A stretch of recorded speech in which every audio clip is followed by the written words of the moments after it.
नमस्कार मित्रांनो, मी आर्किटेक्ट विवेक रसाळ आणि आपल्या कंप्लीट वास्तुशास्त्र कोर्सच्या दुसऱ्या भागामध्ये सर्वांचं स्वागत आहे. आज आपण या व्हिडिओमध्ये बघणार आहोत की पंचतत्व म्हणजे काय? घरामध्ये हे 5 एलिमेंट्स कसे काम करतात आणि वास्तूमध्ये यांचा उपयोग कसा महत्त्वाचा असतो तो. तर पंचतत्व म्हणजे हे 5 तत्व जे स्क्रीनवर दिसतात ते आहेत की पृथ्वी, जल, अग्नी, वायू आणि आकाश. तर हे जे 5 एलिमेंट्स आहेत ते आपल्या शरीरात, निसर्गात आणि घराच्या सर्व भागात सतत कार्य करत असतात त्या. तर पहिलं तत्व आहे ते म्हणजे पृथ्वी. तर त्याची दिशा आहे ती ही दक्षिण आणि पश्चिम दिशेत असतो. तर तो म्हणजे आपण साउथ वेस्ट असा याला आपण कॉर्नर म्हणतो. म्हणजे नैऋत्य दिशा आपण ज्याला म्हणतो. तर पृथ्वी तत्व हे स्थिरता, स्ट्रेंथ आणि बॅलन्स दर्शवतं.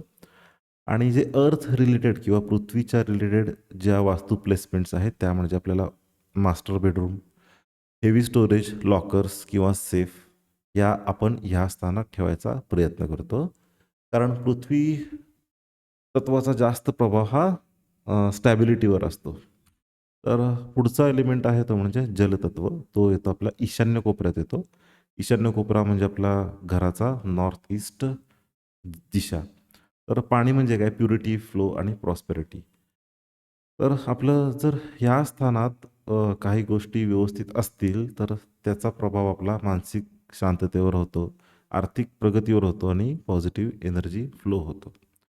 तर वॉटर रिलेटेड स्पेसेस म्हणजे काय, की बोरवेल, हे ओव्हरहेड वॉटर टँक, पूजा रूम तर आपण ईशान्य कोपऱ्यालाच देतो आणि मेडिटेशन स्पेस एखादी द्यायची असेल, तर आपण ह्या कोपऱ्यात सुद्धा पूजा रूम बरोबरच आपण ॲडजस्ट करतो त्या स्पेसमध्ये.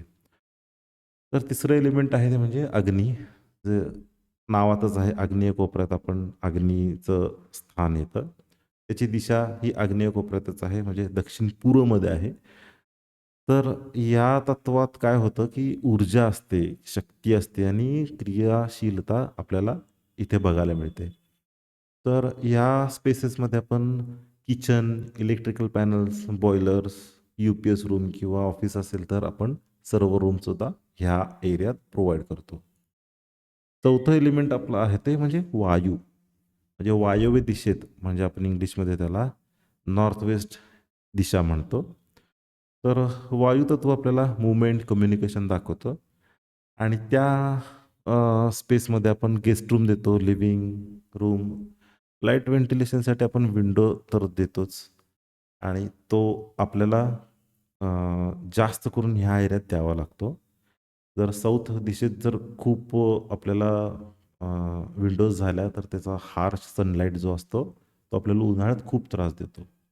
तसंच बाल्कनीज वगैरे आपण ह्या कोपऱ्यात द्यायचा प्रयत्न करतो. टॉयलेटसुद्धा ह्याच कोपऱ्यात आपण द्यायचा प्रयत्न करतो. वायुतत्व आपलं जर बॅलन्स असेल, तर आपले रिलेशन्स आणि कम्युनिकेशनमध्ये सुधारणा बघायला मिळते. तर आकाश तत्व आपलं जे 5वं एलिमेंट आहे आणि त्यालाच आपण हे ब्रह्मस्थान म्हणतो. हे आपल्या बरोबर घराच्या सेंटरला असतं. तर आपलं ब्रह्मस्थानाचं महत्त्व काय आहे, की हे जे एनर्जी सर्क्युलेशन असतं, हे कंट्रोल करत असतं. म्हणजे इथूनच सर्व एनर्जींचा उगम पण होत असतो आणि कंट्रोलिंगसुद्धा ह्या ब्रह्मस्थानातून होत असतं. तर ब्रह्मस्थानात काय? ब्रह्मस्थान हे आपलं ओपन पाहिजे, एकदम क्लीन पाहिजे, क्लटर फ्री पाहिजे, त्याच्यावर कोणत्याही भिंती असल्या नाही पाहिजेत आणि टॉयलेट तर अजिबात असू नये या एरियात.